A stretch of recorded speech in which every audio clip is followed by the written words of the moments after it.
So you want to play Archero, but you just don't know where to start. Well, you've come to the right place. In this video, I'll be guiding you through everything you need to know and what I wish I knew when I was a beginner in Archero. We'll be going through the basics of Archero and how to get the most out of your journey right from the beginning. If you're not a beginner, you may find some information in this video valuable, but this will be a basic guide through everything. My name is Teeds and I make many Archero videos from the latest updates, chapter guides to in-depth tier lists and more. Please do subscribe and click the bell for more Archero content. I would like to note that there are in-depth videos of each topic in this video. I will link them in the description box down below if you want to know more. Let's begin. Number 1, movement and starter stepping. When you first jump in Archero, you'll be dropped in the first level of chapter 1 where you'll learn the basic movements. Straightforward stuff, you shoot when you don't move. However, what they don't teach you in this tutorial is how to starter step, which is one of the most useful things you can do in Archero.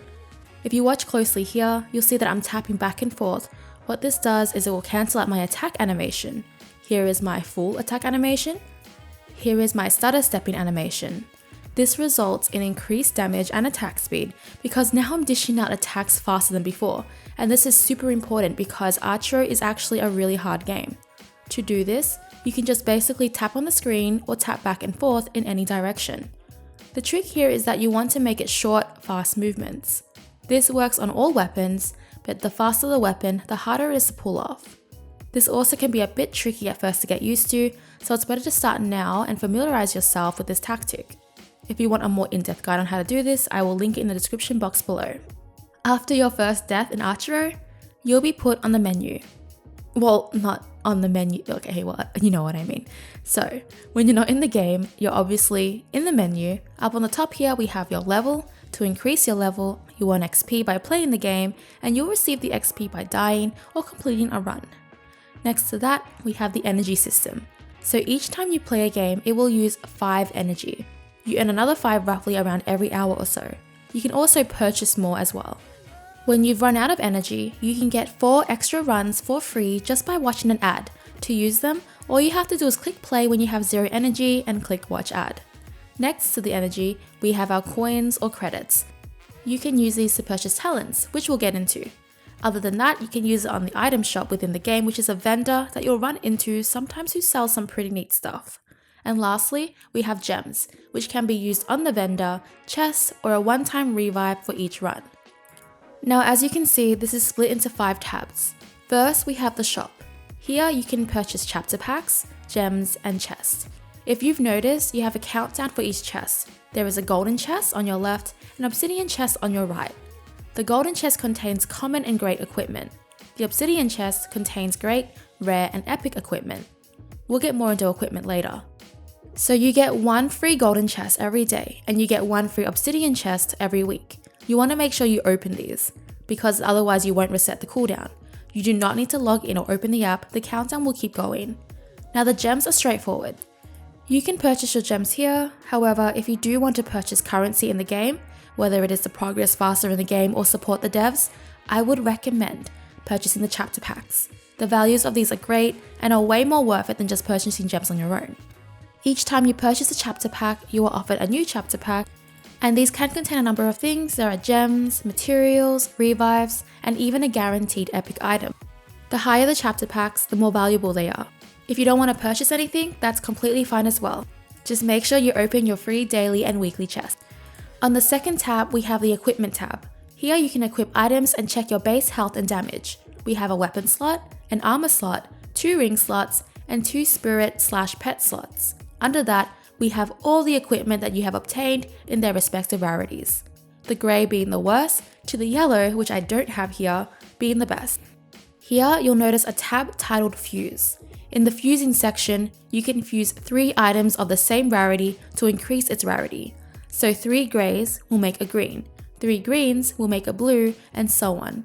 At the bottom of your inventory, you have materials. These materials can be used to increase the level of your items. The third tab is the World tab. Here you can begin a run. So as you can see, there are many chapters.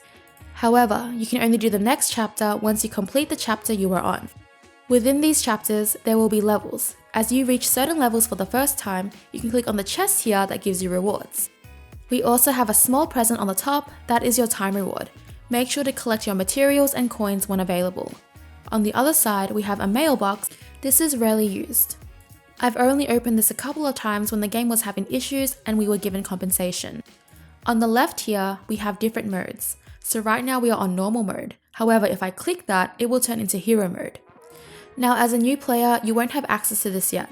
It's just harder versions of the chapters you've completed. Fourth tab is the talents tab. So each time you level up, you are able to purchase a talent. However, the talents will be selected at random. So these talents could give you more strength, attack speed, equipment enhancements, and so on. You have to hope that you get the talents you want. These are super important and can really help you out in your runs if you get a good one. Here you'll notice the Glory talent. This talent should be one of your first talents as it is the starting talent. Glory gives you the ability to select a skill right as you enter the game. The last tab is just settings, straightforward, graphics, and all that jazz.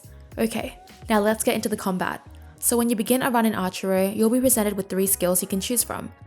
Each time you level up in the run, you are offered 3 skills. Now the skills that are offered are always at random.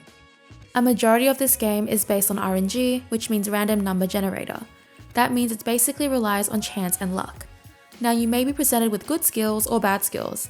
It will take a lot of time to go through every skill in this video, so I will link a tier list that you can check out when you're ready.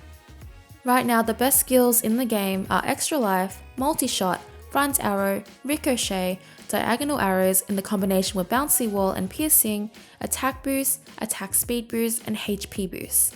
That's just the basics. There are a lot of useful skills in Archero. I will suggest always avoiding death bomb and smart. So now you're fighting some baddies. Some quick combat tips I can give you.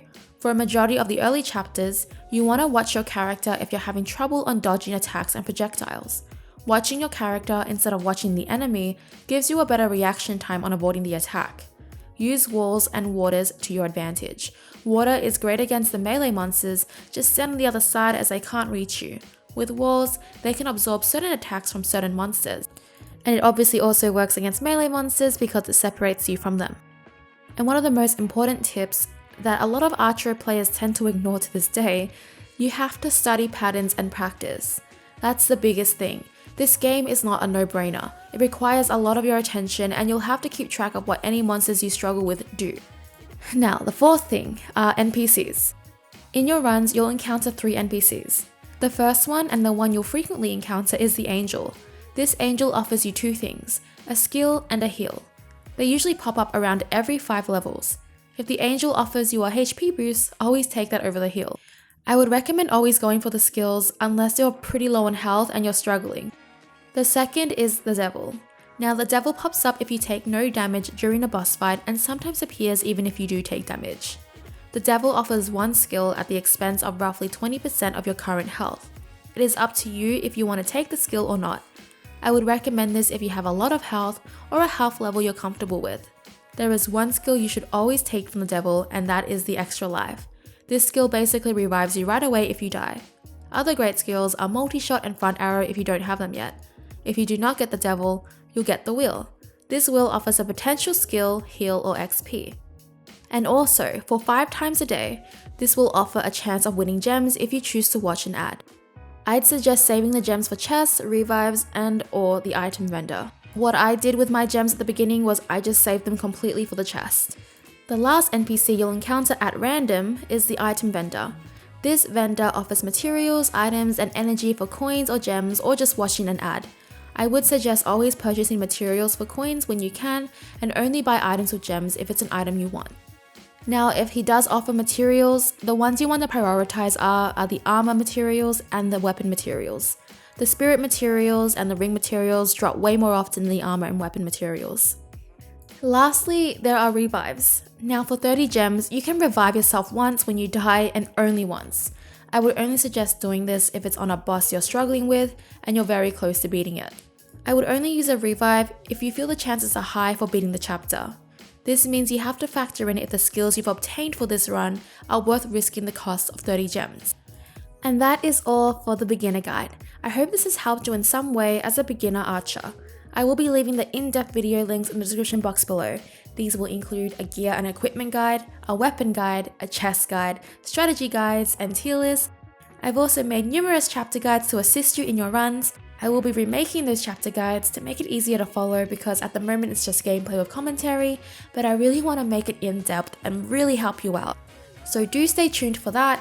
For now, I will link the ones that I do have, but I will update the links when I do make them. Feel free to leave any questions in the comments down below. I thank you very much for watching. Please do subscribe and click the bell for more Archero guides, updates, news, and more. A like and comment would be super rad. I hope to see you again. Bye!